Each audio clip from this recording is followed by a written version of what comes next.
It's a Minimalist Monday edition of Optimal Finance Daily, episode 201, Holiday Shopping We Can Do Better, by Joshua Becker of BecomingMinimalist.com. And welcome everybody, I'm your host Dan, and I am here each Monday through Friday delivering you some of the best personal finance blogs on the planet in audio form. And we are going to hear from Joshua Becker today, but before we get into that, we have a big announcement in the Optimal Podcast family. Justin from Optimal Living Daily and his good friend and business partner Lee are adding a fourth podcast in our little collection. Now, this one is called Optimal Startup Daily. It's going to cover entrepreneurship, side hustles, freelancing, all that fun stuff, and authors include some that you already hear on this show, like Ramit Sethi, but also some brand new authors as well. The podcast is now live. It's going to be hosted by both Lee and Justin. And even if you're not a small business owner or planning to be one, please come listen to the story in episode 0, and it'd be great if you could subscribe to the show as well. Just do a quick search for Optimal Startup Daily in your favorite podcast app, and it should pop right up there for you. And with that, let's hear from Joshua Becker as we optimize your life.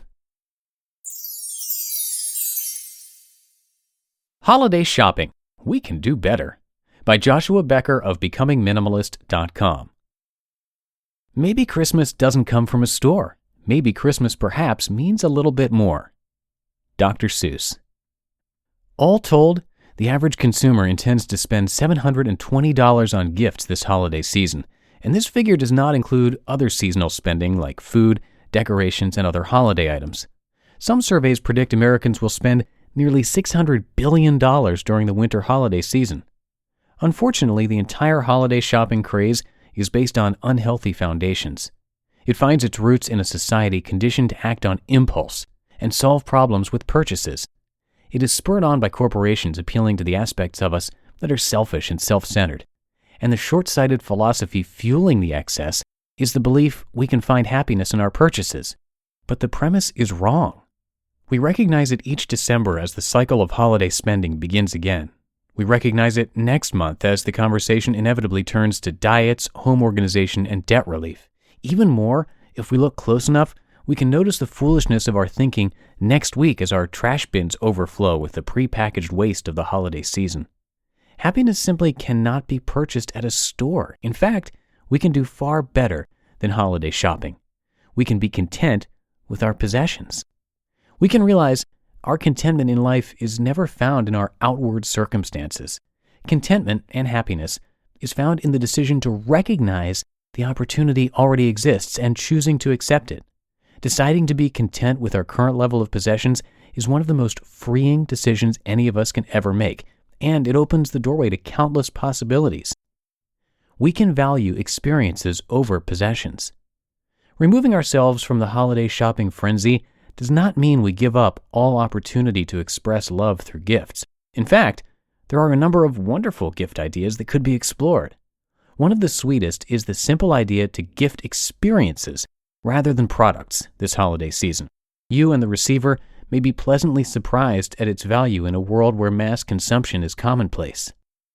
We can choose to value relationships over purchases. Gift giving is an interesting arrangement.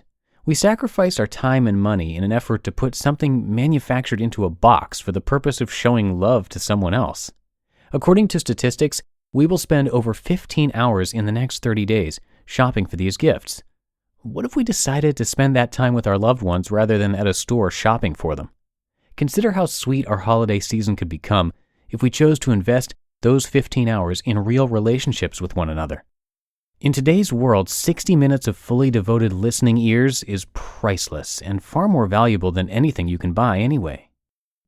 We can choose to act responsibly. Rather than adding consumer debt and extra stress to our lives, we can choose to act responsibly this holiday season with our finances. We can intentionally stand up against the cultural pressure to spend money and instead act mindfully with it. Rather than adding debt this holiday season, perhaps we could choose to pay it down instead. Imagine that.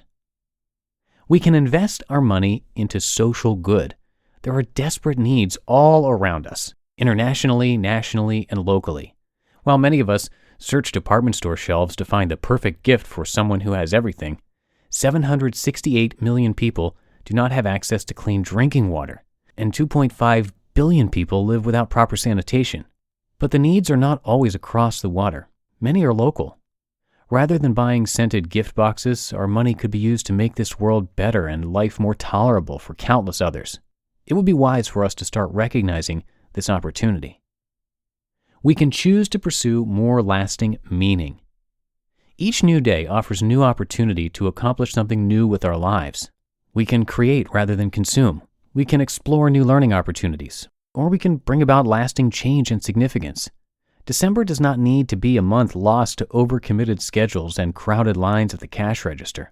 We can do better than that. Just like any other month, we can use this one to further pursue meaning, purpose, and fulfillment in our lives. And based on the ads I've been seeing this year, those things are still not for sale. We can remember our world's resources are limited. Moses Henry Cass once said, "We do not inherit the earth from our ancestors. We borrow it from our children." And it rings true in my mind as one of the most significant and thoughtful phrases concerning our responsibility with the natural resources available to us. This holiday season, we ought to keep in mind that our world's resources are indeed limited and choose to shop or not shop responsibly. We can be a better example for our kids. Many parents will fret over the possibility that their children will be disappointed on Christmas morning if they don't receive enough or just the right toys. This is too bad because our concern is misplaced. We can teach our children valuable lessons this holiday season. We can teach them about spending within their means. We can teach them about caring for those less fortunate. We can teach them about love and sacrifice and contentment and how none of those are dependent upon a bank account. This is a valuable season for parents. Let's not waste it by focusing more on holiday shopping than parenting. We can remember the reason for our celebration. For many, including our family, the holiday season has rich roots in religion and spirituality. For others, the season represents family, friends, or giving. But regardless, at its heart, it is a season of celebration. Yet many of us have traded the beautiful reason for the season for the tireless pursuit of the perfect Christmas as exemplified on television and in catalogs. We have tried to buy the perfect Christmas. And as a result, many of us will spend more time looking for parking places than we do creating space to celebrate the very meaning of it. Now, don't hear me wrong. I'm not proposing we need to avoid all holiday shopping over the coming weeks. I'm only arguing we can do better. Much better. You just listened to the post titled Holiday Shopping. We Can Do Better by Joshua Becker of BecomingMinimalist.com. And with the holiday season upon us, we're probably going to hear a few more posts like this, especially on these Minimalist Mondays. And really quick, before we go, just a reminder that our brand new podcast, Optimal Startup Daily, just launched, and we would love it if you could subscribe to show your support. It's going to be covering entrepreneurship, but that's a huge topic, so they could use your feedback too on what you would like to hear specifically. So check it out. Just search for Optimal Startup Daily in the podcast app of your choice. Subscribe and feel free to send some feedback when you have a chance. Very much appreciated. And again, even if you are not interested in entrepreneurship, you can hear the story about how all these podcasts came to be in episode 0. And that's 201 episodes of Optimal Finance Daily in the books. Tomorrow we're going to have a brand new author who's joining our little family here, so stay tuned for that on the Tuesday edition, where your optimal life awaits.